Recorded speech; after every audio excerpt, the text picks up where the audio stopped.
x1 square plus y1 square রুটটা থাকবে না তাই না c এর কত a তাহলে a স্কয়ার সো p এর ভ্যালু কত বলেন x1 square plus y1 square minus a square sir math যদি ফুল করবে টয়েট করো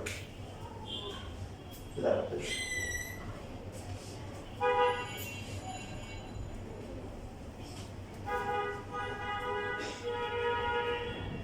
কি একই না এই দেখেন বৃত্তের সমীকরণটা আমরা কি করব মানে x square plus y square সব ডান পাশে 0 বানাবো কি বানাবো x স্কয়ার y স্কয়ার সব 1 বানাবো এবং কি ডান পাশে 0 বানাবো বানিয়ে তারপরে বিন্দুটা কি বলেন বাম পাশে বসাই দিয়ে রুট করে দিব তাহলে কি হবে স্পর্শকের দৈর্ঘ্য পেয়ে যাবো তো সূত্র দুইয়ের জন্য সেম এখানে সহজ হয়ে গেল ঠিক আছে যে ফর্মুলাটি হোক সূত্র সেম ঠিক আছে আজকে এইটুকু পর্যন্তই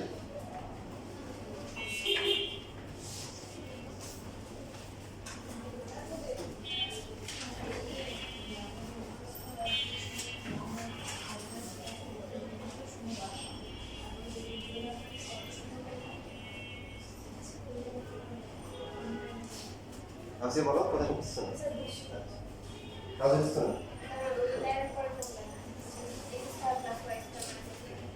না এটা তো পরে লিখছি লাস্ট এটা কোন লাইন না মানে এই যে আমাদের সব ক্যালকুলেশন করে এটা আসছে আমরা কি বলছি ওই বৃত্তের সমীকরণ যেটা আসছে এটাকে বাম পাশে নিয়ে আসবো মানে এটা পাশে 0 বানাবো বানিয়ে যে বিন্দুটা আছে বিন্দুটা এখানে বসাবো বসালে কত হয় x1 square plus y1 square minus a square এটাকে রুট করে দিব তাহলে আমরা স্পর্শকের দৈর্ঘ্যের সমীকরণ পেয়ে যাবো আগেটা তো x স্কয়ার y স্কয়ার সমান কিছু না ছিল তারপর ডান পাশে যেটা ছিল বিন্দুটা বসাইছি তারপর রুট করে দিয়েছি এটা হচ্ছে স্পর্শক